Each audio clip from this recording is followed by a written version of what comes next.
Okay. Welcome back, everyone. Wildcat Fanalytics. He's Mike. I'm Jesse. What's happening? Uh, We're back. we're back, and the roller coaster season continues of Arizona basketball. So Yes, we it does. are, I don't know, we probably have a mixed palette of feelings around where we are today. You said you're still recovering from I, Saturday. I, I Mike got to watch. Was that your one game that you got to see live? yeah, that was my one game lot. That's I unjustified. chose I chose poorly. Yeah. Yeah, and so I had, I live in Southern California, and I thought, gosh, between the UCLA game, which we often lose, and the USC game, this was the beginning of the year. I was like, the USC game, final game of the season, this should be a fun game, should be a lot of fun. Even if we lose, it should be fun. It wasn't a fun loss. It just they it just I don't think either team played well, honestly. It was just an ugly game. Mm. So that was a frustrating experience in person. I don't know what you felt like. Were you able to watch it live, or did you watch the replay? I watched the first 7 minutes of the replay, and then Mm, that condensed highlights that we're going to draw from. So hmm I will say oddly enough, and I think this is partially due to having a couple days to digest the Yeah, outcome and all the vitriol on the fan board that um I actually thought there were a lot of positives in the first 7 minutes. I thought USC made some really tough shots, and all of our best play was probably front loaded in the first it part of really that game. was. Yeah. It So really I was. so Yeah. I figured I looked at the box score and I'm like, well, Boswell's not going to make another shot after what I've seen. Caleb Love hit his first shot of the game, which was an And that's it. intense driving layup Yeah, yeah. in the face of the defense. So I think I'll watch it at some point, but I wanted to prepare for this, and you know, I would offer that you don't yeah, watch it. yeah. But I will say this: I thought all the commentary about our focus and effort. I actually thought in those first 7 minutes, everybody besides Pella, who looked like he came straight from the club and put his uniform on and then just fumbled the ball around the court. But Unbelievable. those other four guys played really well, and I think that leads us well into the Bear Down Award for the week. So why don't you take Yeah. that away? Yeah, Keyshawn Johnson, man, he deserves a ton of credit. Just throughout the season, just pursuing, being persistent with his own game. His just to do a retrospect on the full season. Hey, honey, welcome. His the development of his game, and then just sticking with it, yes, I think has been really killer. And so hopefully that's an inspiration for the rest of the team, and throughout the rest of the season, and hopefully that's an inspiration for guys in the future who want to come here and be a little bit more. So that's my comments for the whole season. But to these two games, in that USC game, he was the only guy. Ballo played really well as well, but Yep. he Yep. was he was like the only guy that was somewhat perimeter oriented that like I could trust in any fashion. Um, and he just he played with what I felt like was good urgency and attention, and he made me proud. And I know he additionally played pretty darn well in that UCLA game, but everybody did. Yeah. Can you see my screen share? I I mean, can, yeah. yeah, I mean, just while you're talking about him, I had a lot queued up from his play this Hmm. weekend, and this is from that first 7 minutes. A little wrinkle I loved here was instead of him just either swinging the ball or settling for a defended three, I love this. He had several moments of actually facilitating in this game. So here's one where he surprises the defender and explodes, and then a really nice kick to Ballo. I love it. He's Wow. yeah, right. Wow. Yeah. Yeah. He kind of Uh, he fakes the dribble handoff, um yeah, yeah. and so that catches the defense asleep. You can even see him kind of watch this how he like looks like he's going to give it to Pella, and then whoops. Yeah, So yeah. and you'd even think that he would take that up to the rack and just maybe just get fouled if he wasn't able to finish it, which he Mhm. probably wouldn't have finished the contact there. But the heads up play to just get that out of his hands really gently into Ballo was awesome. The big to Yeah. big passing was something that we were talking about all throughout the Yes. season, right? Yes, I got it right And here. yeah, Hmm. we had that, a lot of that last year, obviously, but Hmm. seeing more Here's of a high it. low. Hmm. Yeah. Whoop. Love it. Jam on 'em. So we need to see more of that. And I think part of, you know, aside from all the psychological elements that fans grab onto, which we actually don't know if any of it's real, right?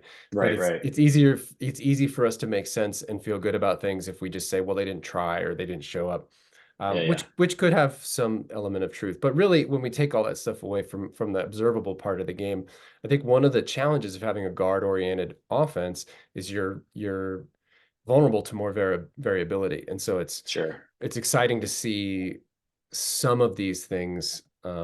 You know, we don't have it's not as solid and dependable as it's been because we don't have a guy like Tubelis, and that's okay, you know. Yeah. Let's see one more with Keyshawn. I do, of course. Yeah, yeah. My guy Keyshawn. Yeah, he was fantastic. He would have been my choice, I, or s- I, at least s- back I you up. s- I stole that one from you, so thank you for I'll back you allow, up. allowing me to. Well, and what I'll show around, so I love that slip screen there, and then Yeah. he sees Ballo, and it's a nice little bounce pass.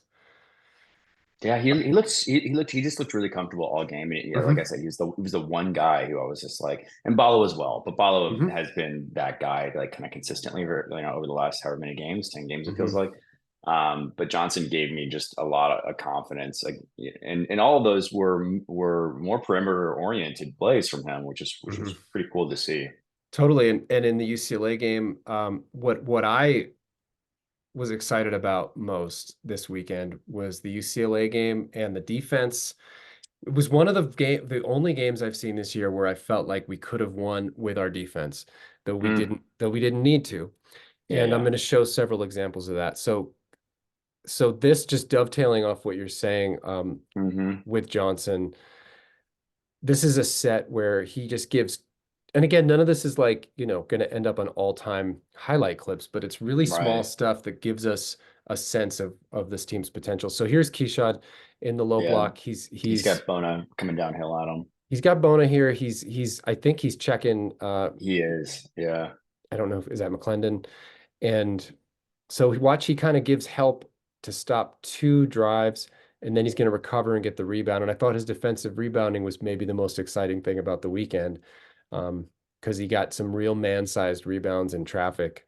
So here he helps off Hmm. one, stop the penetration, and then he's going to recover, pushes this guy to the lane, contests, and then gets the rebound. So That's insane because he really was involved in defending three guys in three that action. guys. I felt like Hmm. because he helped stop Bona's ability to roll to the rim to get Balo back into that, as well as the two guys that you noted. That's really cool. Yeah, and those are little things that's to me like that indicate winning, that Yeah. translates. Sorry, I'm stumbling because I was looking at another clip. The plays that will potentially translate into tough tournament games, and why I was not so bullish on the Oregon game was that we just kind of outscored a team Mm, whose will had been deflated. And that's yeah. not, you know, most of that's not transferable in the tournament. But I thought our performance defensively against UCLA, was something that could translate against tournament teams at all levels. And our offense was fantastic, obviously, as well. We're going to get into that. So Yeah. my bear down, just to build off that, um, I'll go right into it. We're merging the Bear Down Award and some highlights so we can get more I in. Does like this. that Yeah. work? Yeah. Oh yeah. New format. The fans like it too. Yeah. My producer just, you know, told me about it today. So I'm just so so I I was super enthused by Krivas' play, and um I- against UCLA, I thought his defense was really sneaky good. He's not Mutombo, but he is learning where to be on the court. And I Yeah. actually think for the people who are a little on the fence about Krivas' potential, I actually think these clips are going to show you a little bit of optimism around his positioning. His feet are, don't you think, reasonably quick?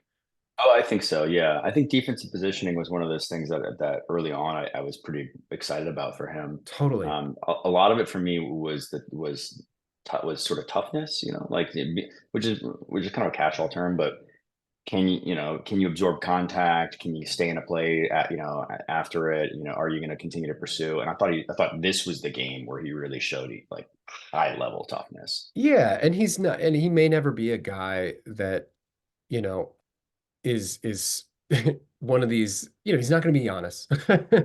Yeah, yeah, And nobody is. But he can't, yeah, he doesn't have much explosion, and he's got some adjustment to do to the physicality of the game. We all know that. So sure. I just want you to comment a little bit on his court awareness and his help defense. I think this is on a ball screen help. Yeah, So you've got coming off the yeah. You ball cut. screen contest, and we end up getting the rebound.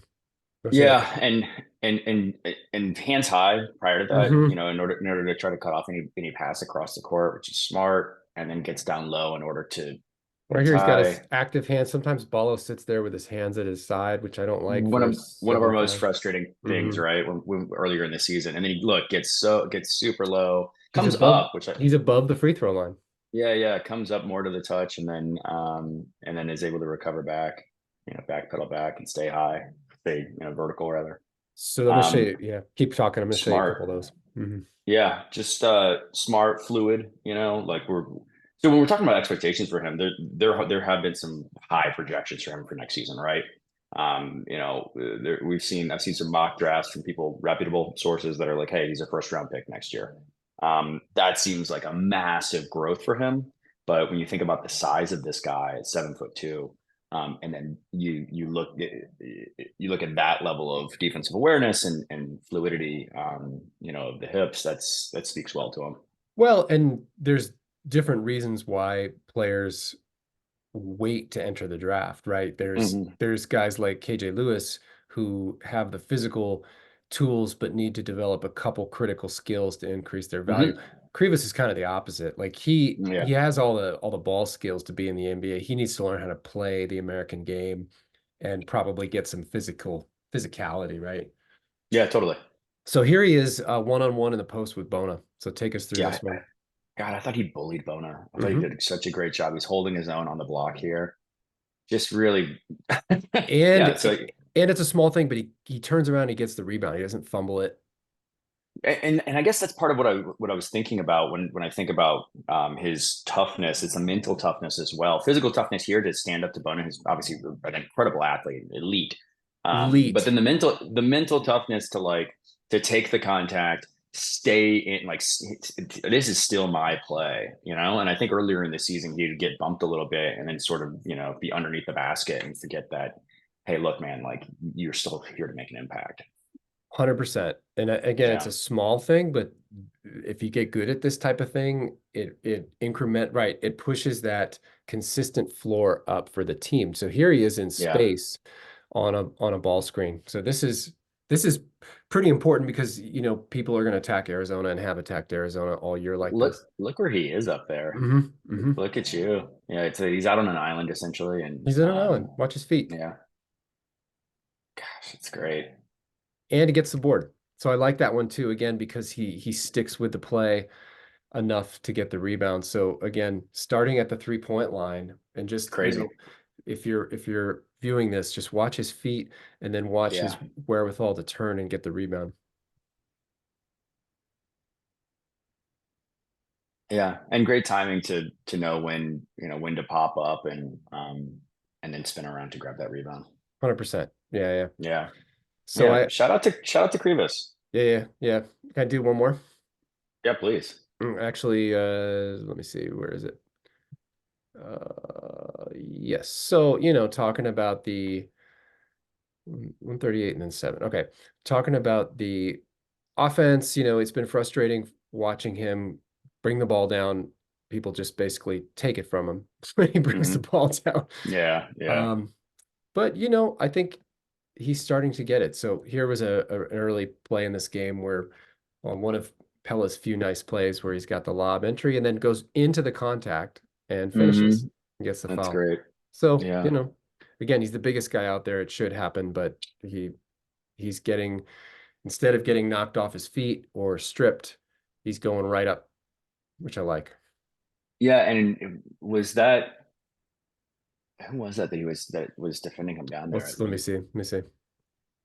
Because USC, like for all of their bad record, like has guys. Yeah, is it which it's 33. See Morgan. He's small. Yeah. 33 would be Kajani Wright. Oh, 24 is right. Morgan. Okay. Yeah. Looks like he's about 6'8", maybe. Yeah, 6'9", Kajani Wright. Still, these are guys that are actual athletes that are, that can play. Or at And least that's have who you're the gonna that's attributes who to you're gonna play. face in college is six Hmm. nine, 6'8" to 6'10" guys all the time. Yeah. So good for him. And, showing the toughness, showing the intelligence, showing the stick with itness. Just a little thing here, a small thing, because we've talking a lot about Balo and appreciating his kind of being one mental step ahead on court awareness. This is something that Krivas identifies quickly with Bradley's with the ball.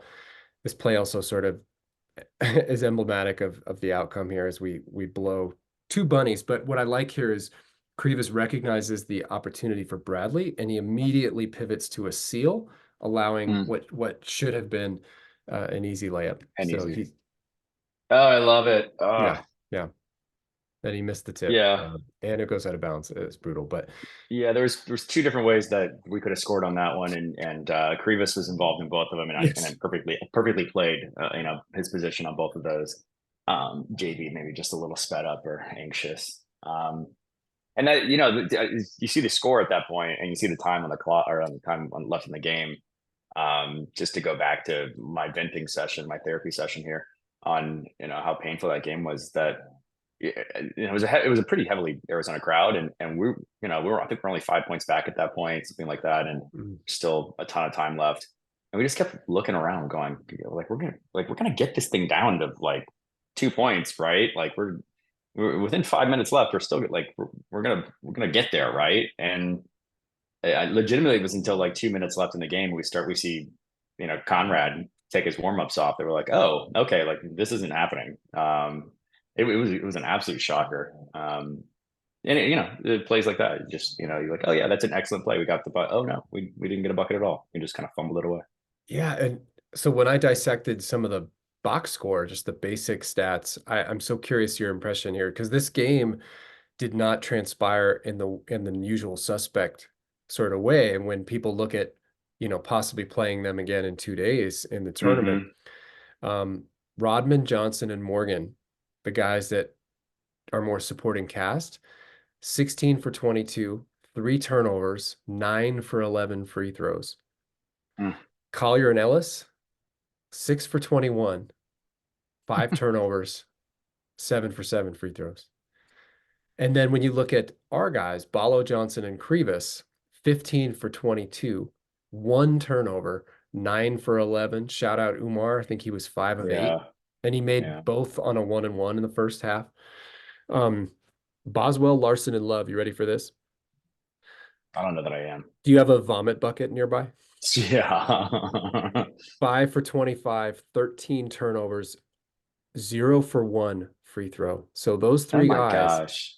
zero. We had one total free throw. The USC starting lineup had 18 free throws and And that 16 for wasn't 18.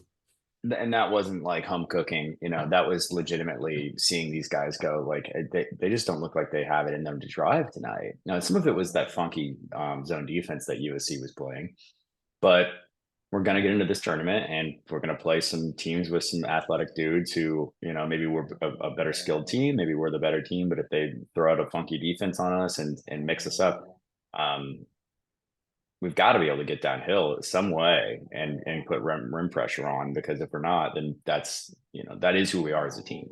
Yeah. And if we're not doing it, then I don't know that we have a change up. Yeah. Yeah. Yeah. And like I told you, I'm not gonna, I'm gonna save our listeners from my further criticism of this team because it is what it is, as they say, one of my least favorite phrases.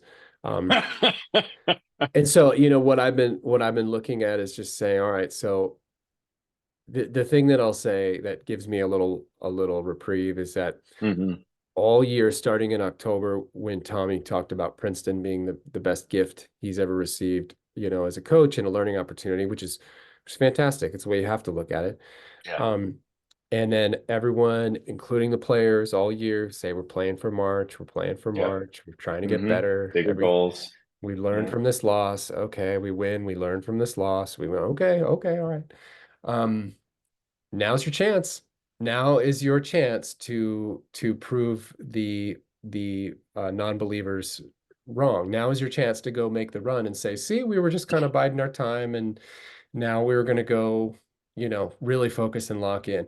My experience with human behavior and performance is that it's closer to the way you do everything's the way you do anything Right. than it is to like now I'm gonna lock in. But hey, I'm not gonna make any predictions or prognostications other than Yep. that is to say now's your chance to prove that this has been the goal all along. And so now you got to go in and win some games in the tournament. And if you don't, then that's why people like you and me, and especially me, sort of harped on this all the way back to FAU, is like you see the root and the seed of some of these patterns that are not Yeah. qualitatively what you want to see in a championship level team psychologically. So we'll see. The great thing about this sport is it's all going to play out, and we that'll be the last time I have to say we'll see because it's about to happen. One of your favorite ways to describe the sport is it's great because it all gets to play out, It and all we gets don't to play have out. yeah, we don't have to wonder about things. Eventually, all questions are answered. Um, yeah, yeah, maybe the rosy version of this is like this is what they needed at the end of the season to show like what happens with, and I know you hate this that because you shouldn't need it at this point, and Well, we're not going to dwell but if you on it. go if you go and you make a regional final or Right. a national semifinal, then And fine. congrats. Like, Like yeah, Mike on the podcast said the other day, Mike and yeah, Shear, shout out Wildcat Authority, AZ Wildcats podcast. They, always. they were saying, and I think really astutely, that if you go out and you perform in the NCAA tournament, then we really don't care about this. No, We don't care about any of the losses. it's what everybody has been saying is like, hey, look, Tommy's a great regular season coach, but f all that. It's about March. Well, then don't get mad about a loss in the conference, right? Like so that's fine, and we won't. We won't. We'll, if we continue on and actually, do something in this big tournament, not the little one, but the big one, no one's gonna care. And it really maybe is, hey Caleb, hey Pella, yeah, because I think those two guys are the leaders of this offense, and they really laid an egg here. Obviously, Kylan didn't play well either, but maybe those three guys and just hey, like this is what happens. One last time, this is what happens when you don't show up ready, and whatever it was that happened. This is what happens when you don't find a way to win, Yeah. and you get embarrassed. You get embarrassed. I know. I saw Kylan's whole family. I was grabbing concessions and ran into them at the USC game. And I said hey to them, and they didn't look too thrilled. And I'm sure that Kylan went back to them afterwards, and there wasn't a lot of high fives and rah rah for that one. I think Caleb's family was there too, if I remember right. So just hopefully this one sticks with them a little bit. Again, they shouldn't need the late lesson, but if it helps get them to where they need to go, then no one's gonna cry over it. Totally. And when you look at it in through the lens of how they've presented themselves all year, which is that, we want to win the Pac-12 regular season, but really what's important is March, then, all your goals are still in front of you. You won the Yeah, conference. I would say you kind of more backed into the conference championship, but whatever. You won it. It's not the most inspiring conference championship in history, but you did win it. And all your all your big goals are still in front of you. And so prove me wrong, because if this were Duke or Kansas or Michigan State, we'd be like, yeah, we're right where we need to be. yeah, And so I have to recognize, as I've said, like Tommy inherited an extremely wounded and untrusting fan base, yeah, for exactly. good reason. The last, even when Lute was going well, he's got, just a completely checkered tournament history, which I'll Yeah. lay out in my PowerPoint next week. And even those of us old enough to remember the 97 season when they Right. were 19-9, that was like the worst regular season we'd had in years, and they lost like 4 to the last 6, including I think getting swept at home, maybe. I can't Jeez. I can't remember. And they lost the last 2, and there was no conference tournament. So here you had a team that I think they got swept in the Bay Area. Those teams were good. That was a good Pac-10 was that was back when it was good, Yeah, and totally. people showed up to games outside of McHale. But still, you had a pretty loaded team that was 19-9, and you're like, okay, we backed our way into a 4 seed, and now we got this South Alabama team that everybody's picking to beat us because we're Arizona, and they almost did. Um, so imagine our legacy if we don't have, Simon and Bibby pull us out of the weeds because they were playing bad. I mean, they didn't play well. And Yeah. so, I just think it can go either way. And what I want to see from this team, as I've said, is a just go down swinging, right? Yeah. Just like that old adage, like at least go down swinging. So many of these games, I think the only game we went down swinging this year was Purdue, where I was like, all right, we got beat. Um, Right, right. we got beat, and You could, because in your opinion, you saw FAU as, hey, look, we had a million ways to win that game and we just didn't, right? and I didn't think they were that good. I think Sure. that's played out. I think that is if we lose in the second round, which does anybody really want to play Gonzaga in the second round and expect us to No. win? No. If we lose in the second round or St. Mary's, and one of them is going to be there in that 7 spot in Salt Lake, you can look at that FAU game and say that's a second round game. There it is right there, because FAU is going to be a 7, 8, 9 somewhere in there. Um, and we had 100 chances to win that game and just kind of pissed it away. So again, that's my like traumatized fan speaking. If I was a Yeah, Michigan for State sure. or a UConn fan, I'd be like, oh, It- we're just storing it yeah. up. We're just waiting. Yeah. We unfortunately just don't have that well of wealth of wins and great accomplishments to pull on in order to support us right now. So So I did end up well, pontificating. I apologize to our listeners. I will not say anything further.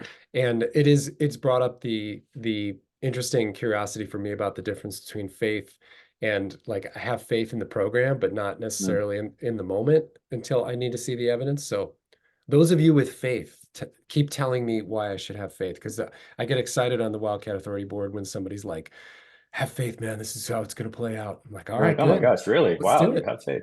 I hope you're So right. yes, speaking about faith and results, should we look at just what we thought about these guys when they started the season Brilliant. versus how these guys sort of ended up?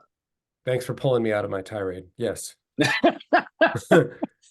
Because it's been only a somewhat mixed bag, but it's been fairly inspiring. I think I was just doing what you normally do at the end of a season and sort of looking back and going, gosh, obviously Caleb, deep. I was incredibly wrong. My hashtag my bad, Caleb. Me too. I did. I thought leopard doesn't change their spots. It turns out these are not leopards; these are human beings. Who knew? So yeah, did not know that. So yeah, there we go. The a couple of things for him that we were looking at. Hey, can we get that field goal percentage at the rim up above 50%, 63% for him at the end of the season? That's great. It's It's really good. fantastic. Yeah. Hey, can we get his percentage of assisted threes kind of higher towards like like 75, 85 range? And there he is at the end of the year, 80%, shooting 35% from three. It's just I think it's better than anybody could have anticipated. And congratulations, well deserved, despite that flame out at the end. Pac-12 Player Yeah, of the Year. Hmm. Pac-12 Player of the Year, and I don't know if you've seen, but some All-American lists have started to drop, and he made third team Sporting News All-American. I guessed that he's gonna make. Does AP have 3 teams? I thought they just had one, two, Um, and honorable mention, but maybe they have 3 teams. But I thought I basically third team is what my expectation was, and so good to see Sporting News. He made it on there.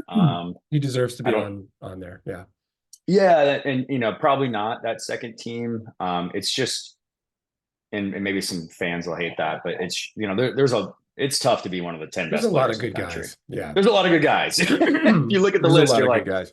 oh, I would want that guy on my Maybe if team. That he'd makes it. gone, well, maybe if he'd gone for 30 against Boogie Ellis, and Collier, but you got to, And every game counts. and that was my complaint. That was my postmortem complaint where I know I wasn't on the Wildcat Authority board to see everybody freaking out. Obviously, I was at the game. I think Mike and Sheer, their reaction to it was like, look, everybody calm down, basically. But my reaction was, look, if you're about March, this was a game to get to try to secure a 1 seed. So that this game was about March, in my opinion. And if you're Caleb Love and you're trying to earn that individual accolade, like this is a game that could have helped you get back up to, maybe you do sneak into the second team versus the third or honorable mention. And maybe it didn't have any bearing at all, but Well, that was and a bit of a yeah, disappointment. and just needs to be said that all of these takes are rooted in a belief system that says that USC basically had very little to do with the outcome of this game, which of course is not true. And Totally true. Yeah. before the season, if you're reflecting on the season, many people were Right. postulating that USC might have an even better roster than we do, and many people picked them to win. And this was one of the only Yeah. games they had their full, since maybe November, where they had their full lineup. Totally. And it's one of the reasons that I picked this game as the Mhm. game I wanted to attend, way back when I bought tickets like 8 months ago, it feels like. Because I thought, gosh, that USC team does have a really good roster. Andy Enfield, maybe a up and down coach, but we've seen him, let some good players play. And yeah, you're right that it's probably been a lot of injuries and health issues that have led to some, lacking chemistry. Yeah, But they those were two able, guys, they got two NBA guards, yeah, and Rodman and Johnson are really good. Morgan's a good really defensive. good. Yeah, they Yeah, I should have mean, been they should have been way better. Again, this is kind of the broken record Pac-12 sort of thing. yeah. If that was Tommy's group, like, what seed do you think they get in the tournament?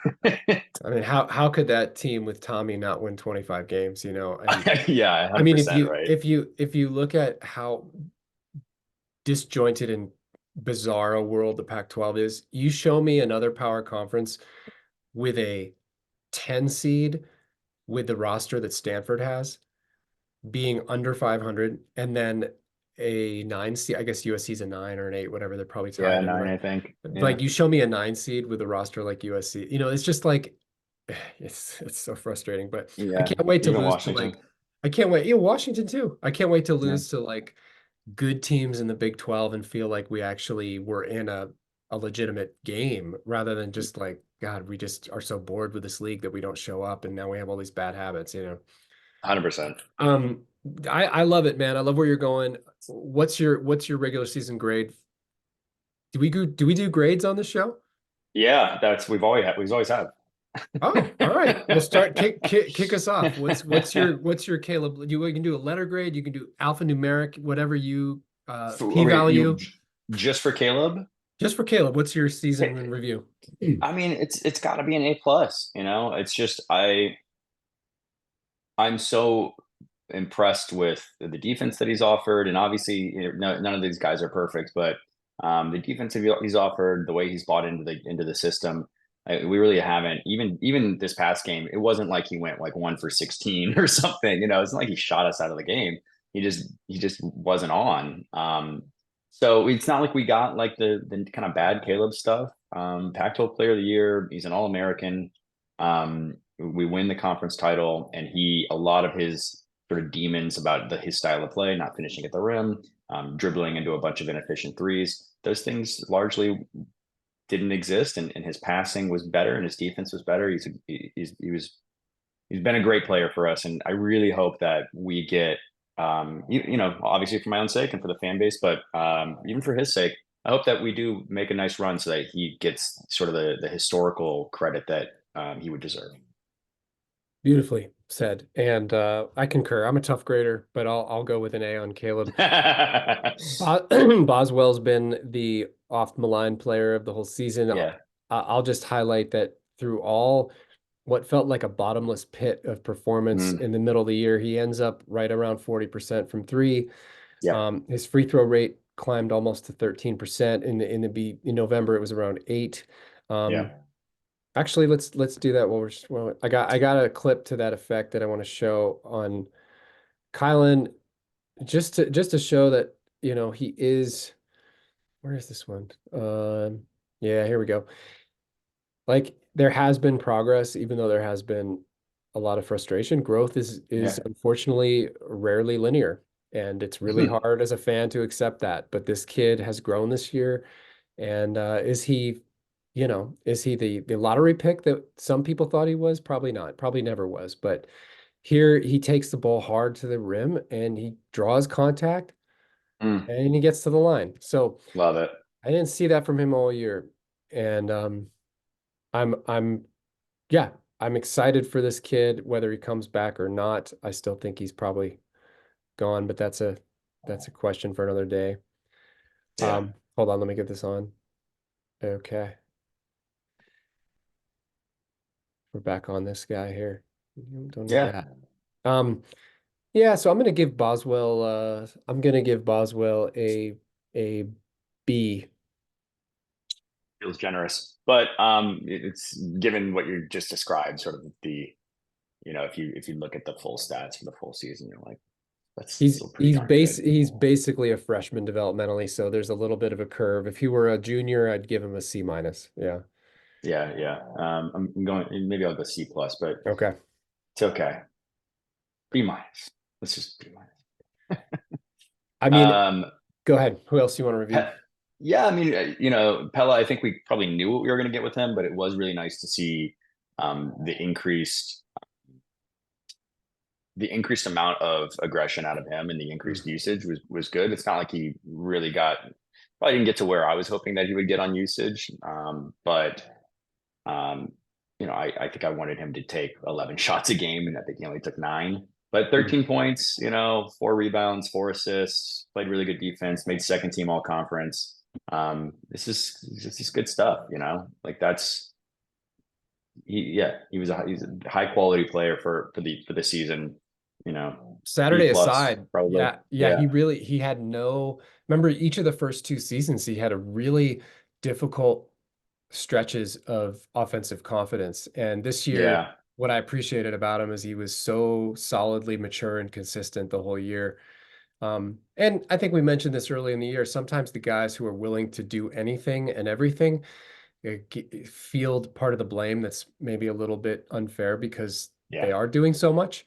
yeah. And Right, like yeah, stepping up on the defensive end to check, three yeah, different guys, and he's oh, you get burned. You're yeah, like, yeah, man, that or doesn't trying to happen. play point guard, and I think Right. like when he's in the NBA, and I do think he's played his way into the draft this year more Yeah. firmly, whereas last year it was a huge debate. I think he's more solidly a second round pick now. And I think when he gets with the right team, they'll find exactly the 2 or 3 things that they most want him to do rather than 4 or 5 things in college. And I think I'm giving him an A minus only because we need the Pella who's taking the microphone after the Oregon game and telling the Yeah. fan, we need that kind of like boss guy to show up in March. So he's got a chance to level up on his final exam here. Yeah, Um, yeah, and do some legacy cementing of his own, right? what do you think about Umar? Um, again, first team all conference again, which that feels like that probably surprises some fans. A guy that was probably too often maligned. He, how many double doubles was it by the end of the season? A At ton of least them. 10. Yeah. So, the free throws leave a bad taste in your mouth. The missed bunnies, leave a bad taste in your mouth. The guy still scored 70% at the rim. He really, he So really, like, he really was bad in the non-conference, but the fact that he's gotten up to 70% shows you he was probably closer to 75% in conference, and the same with his free yeah, throws. He was at yeah. 40%, I think, in the beginning of the conference. So basically And for his free throw rate or his yeah, free throw he's percentage, yeah, he's he's 75% at the rim and probably around 60% from the line in Pac-12 play, plus the rebounding numbers were rebounding is one of the things we're going to feel next year when we don't have these guys just taking it for granted. But the defensive rebounding was he fantastic this year. I mean, I think he was the best defensive rebounder in the conference, and I don't. And you're totally right that he's not going to get the credit that he deserves for that from the fan base until he's not there and he's not just swallowing up all those boards. And then additionally, his intelligence on positioning within the Mm. offense.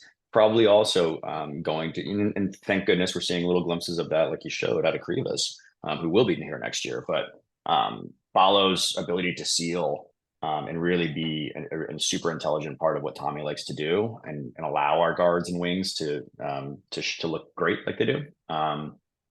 Yeah, that's unheralded stuff that he deserves a ton of credit for. I do love that he is playing strong to finish the season, right? Mhm. That feels really good as far as a trend for us. Because if he was still struggling like he was in the non-conference or portions of it, that would probably give me a lot of heartburn about how we're going to do in the big tournament. Pella and Caleb having to lay an egg on the last game of the season. I know those two guys. I know who they are, right? I Yeah. know that they can shake that off next game. So feel good. He's like a, Follow. yeah, he's like an A, he's like a C for the non-con and then maybe better for the conference. Yeah, What do you say? if you make first team all conference and you're like lead the league in defensive rebounding and you're scoring 70, you probably deserve an A. Yeah. The free throw percentage probably still leaves us feeling like he could be better, but yeah, he's probably that got I think the fan base in the end is realizing that you would take Balo on basically any Arizona team. And the amount of improvement and just the heart and the leadership and he fought through that tough part of the season. He showed up and fought through some of those frustrating elements of his games. I'm giving him an A for the conference and maybe we just give him an incomplete for the non-con. Um, and then Keishad, we had so many conversations early in the year about his like what does this offense look like with a four-man that can shoot the three? And now we have one. And he's ending the year at 39%. Crazy. Crazy. Crazy. Yeah. So he did stuff that I don't think even his biggest supporters, Hmm. coming in, thought were possible for him. Right.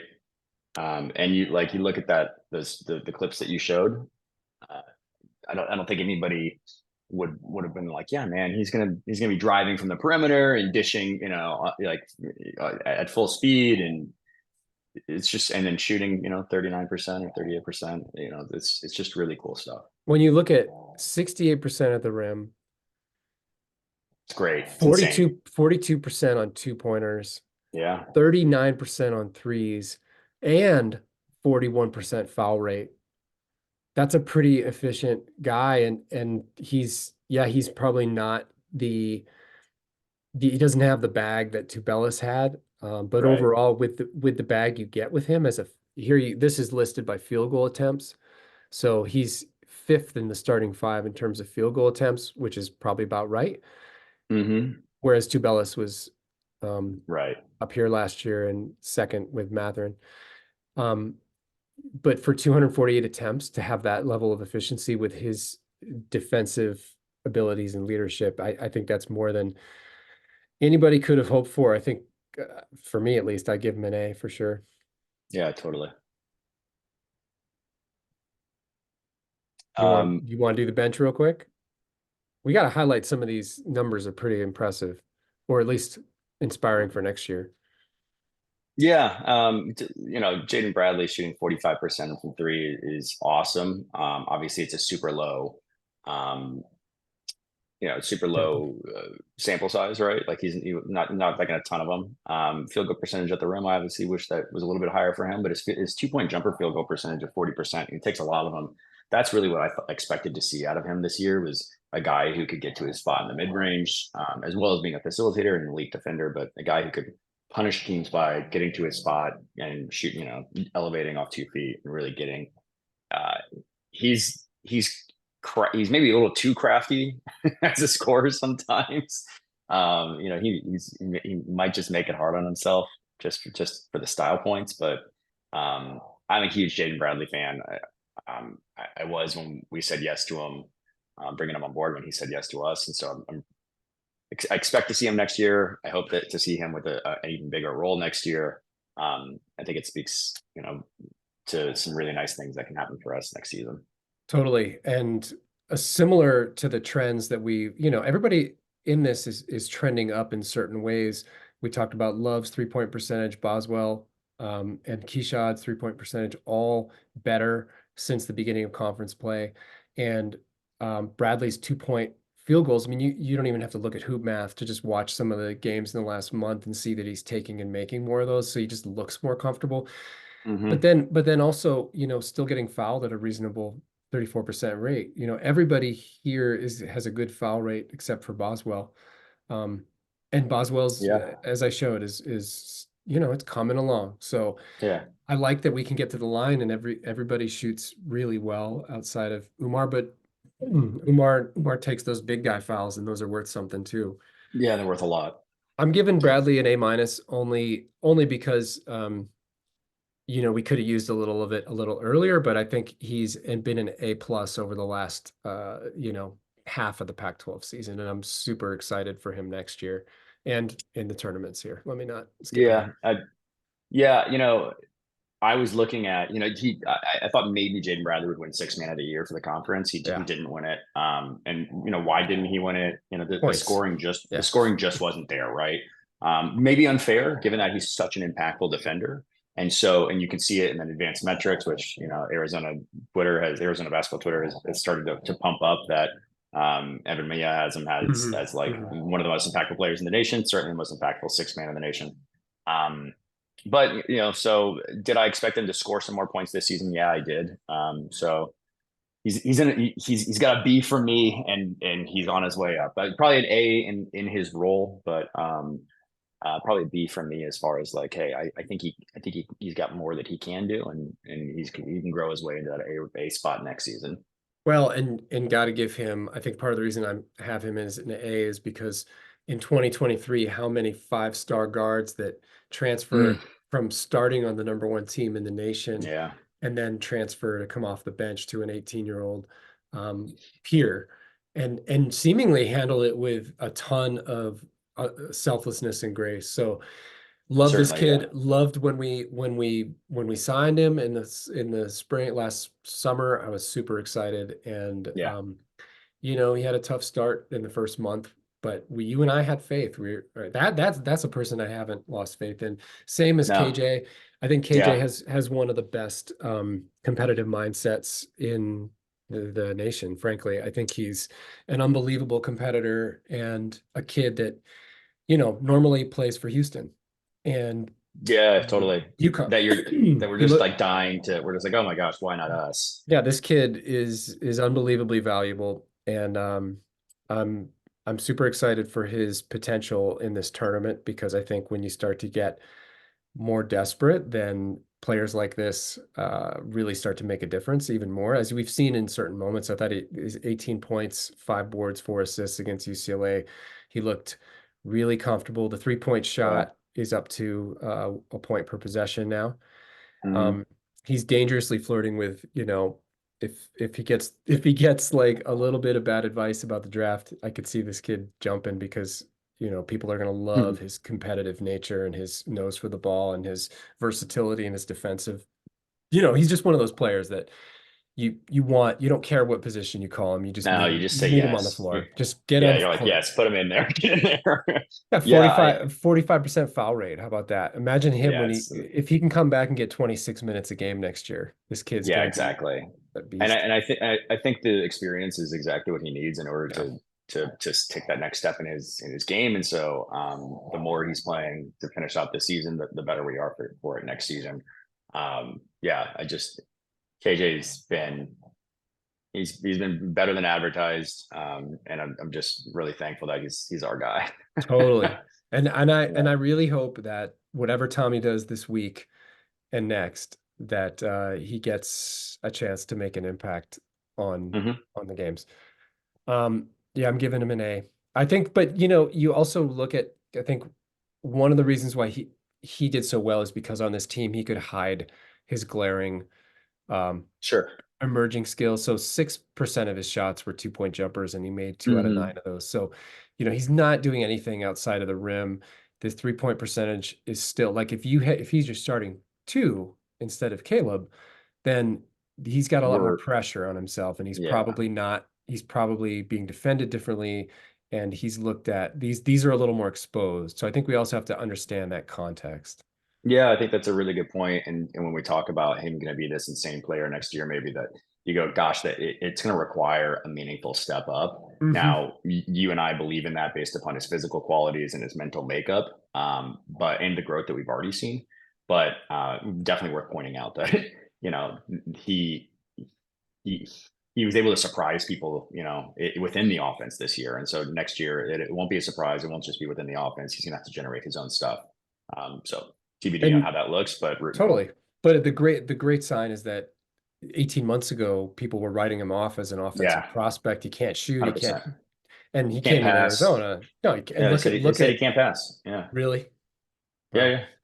And so even if you look at the progress from when he stepped on campus to now, that Totally. gives me a lot of confidence that if he continues to stick with it, he's going to make a jump.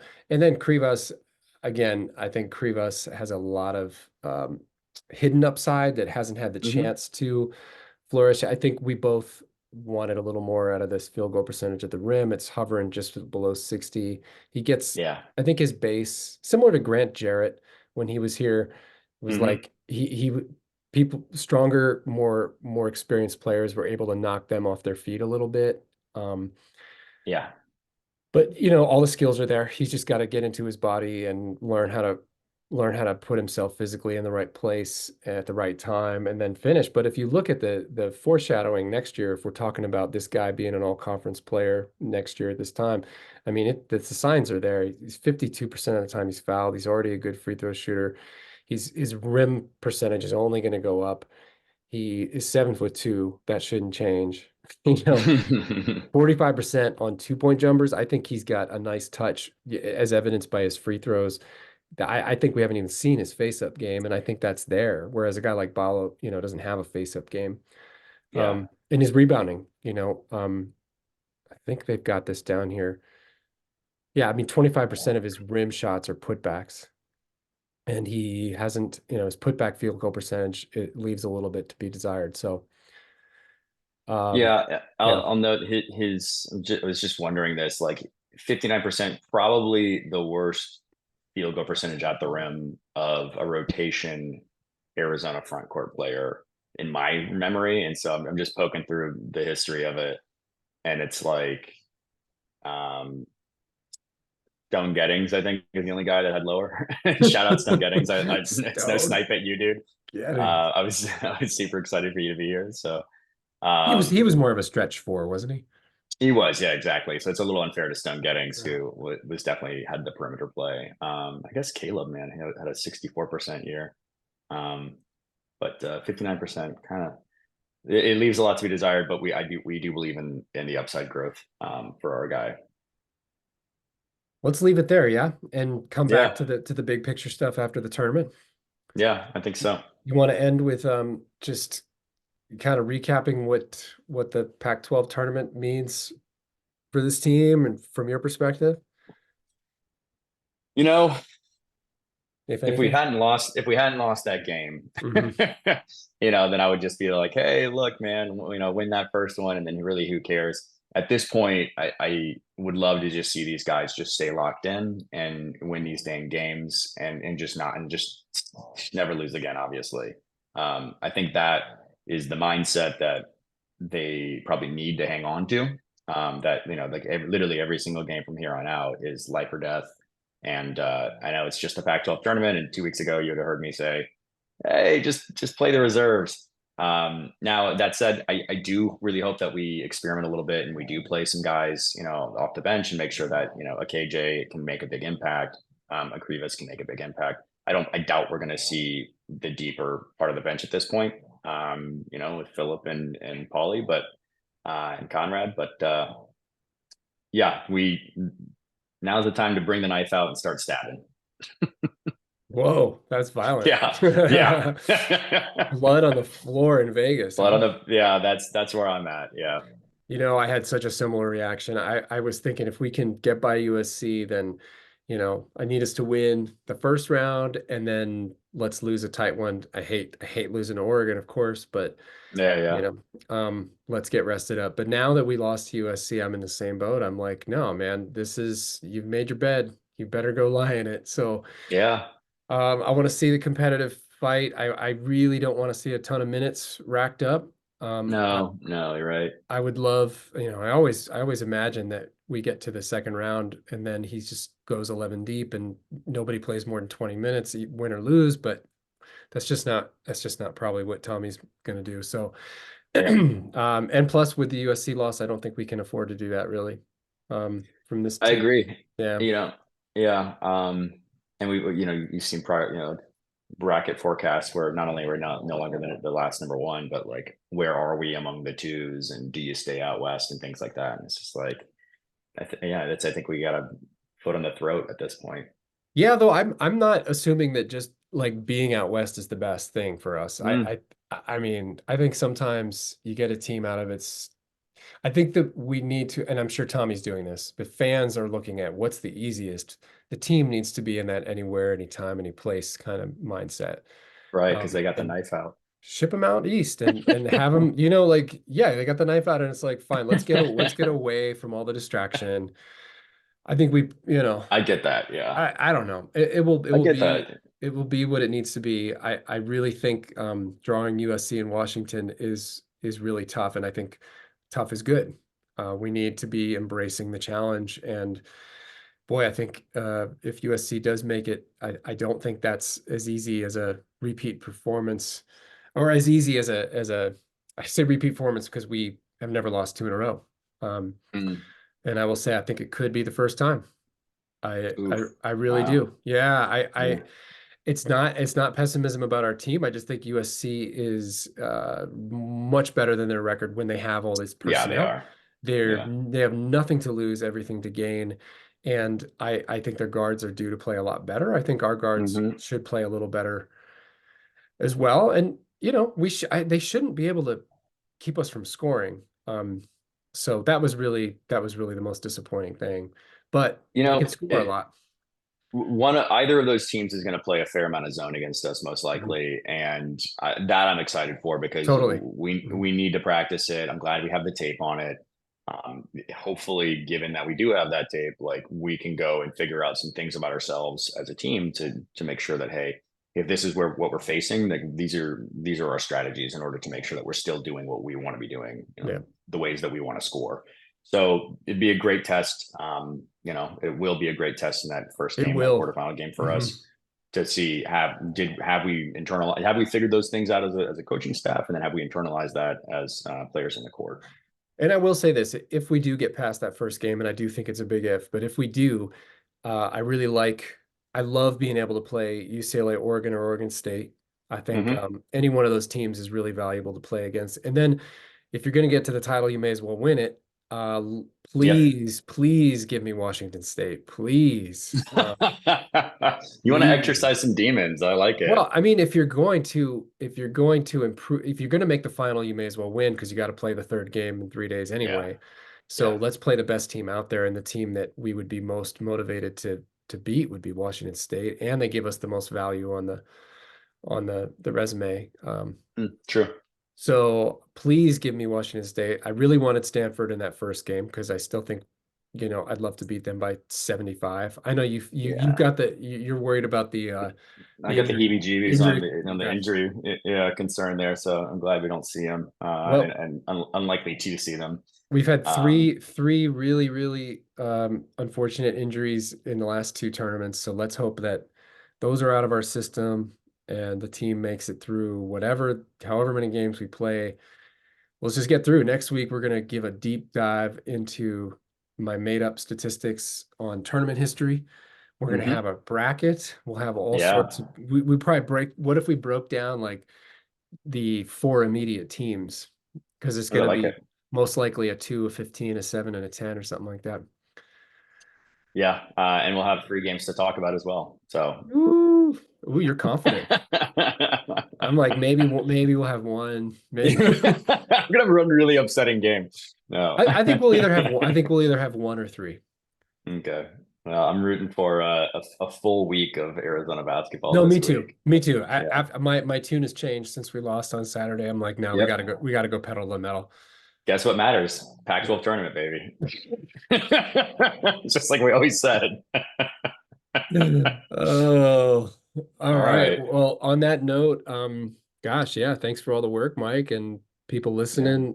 Go show up in Vegas and help those boys stay uninjured and bear the hell down. let's all bear down.